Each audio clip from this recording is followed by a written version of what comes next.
supposed to have popcorn. Did you have any? No, I didn't last night. I was too busy. I could cook it real fast anyway.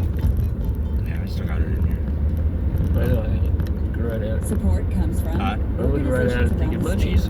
like Intermountain Health Lutheran Hospital. I know. Now open at I-70 and Highway 58. Learn more at the newlutheranhospital.org. I'm hungry. They smell that chicken all morning long. You're the kitties or take it, pull it, separate it, throw some outside and get them outside first, then you have to finish the rest of it. And put it in bags and eat it later. Client satisfaction, serving individuals and businesses Roll it throughout outside for the Colorado gas. and in 26 other locations nationwide. Learn more at SpencerBang.com. CPA is proud to support the Denver Film Festival. Life-saving possibilities on the big screen. Guy must be tired or something. He can't seem to stay on his side of the road. Now available at That's it. That's how it's always tired. And I'm Noel King. We are the hosts of Today Explained from Fox.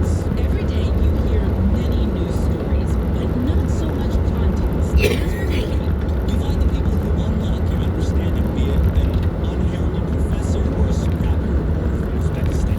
One news story every weekday, fully explained. That's at 12:30. Here on CBR News on KRCC.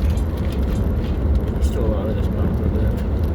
Funding for Here and Now comes from Loomis Sales, working to Cheers, fulfill oh. the investment needs of Only a week in the institutional bag. and retail clients worldwide by integrating proprietary research and risk analysis to develop a customized approach for each investor. LoomisSales.com and the Museum of Science in Boston, dedicated to inspiring a lifelong love of science in everyone, in museums, classrooms, and online, offering engineering design challenges, digital experiences, live presentations, and more. MOS.org. Next one's going to be butter and salt. From NPR and WBUR. So I'll last about 2 years, I'm right? Vipal Fernandez. It's Here and Now. This term, the Supreme Court case determining if the Mexican Probably government last a lot longer than that. U.S. gun manufacturers.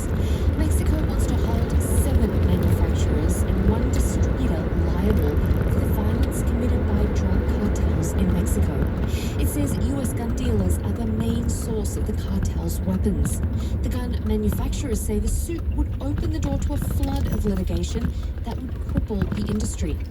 Brown Associate Professor Yeva Yusonite believes that the U.S. is complicit in the rise of gun violence in Mexico. Yeva is a former paramedic who volunteered on the U.S.-Mexico border.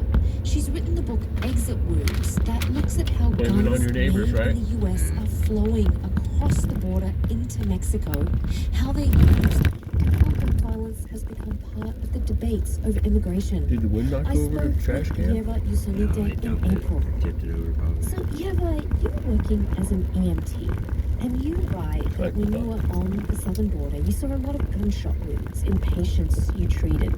And gun wounds are clearly quite prolific in the US, but you were seeing them in Mexico. What made you think to ask what kind of guns were being used to make these wounds, and then where did these guns come from? Well, when I was a paramedic and an EMT, I had actually worked in other parts of the United States before I ever went to the U.S.-Mexico border, so I had seen gunshot injuries.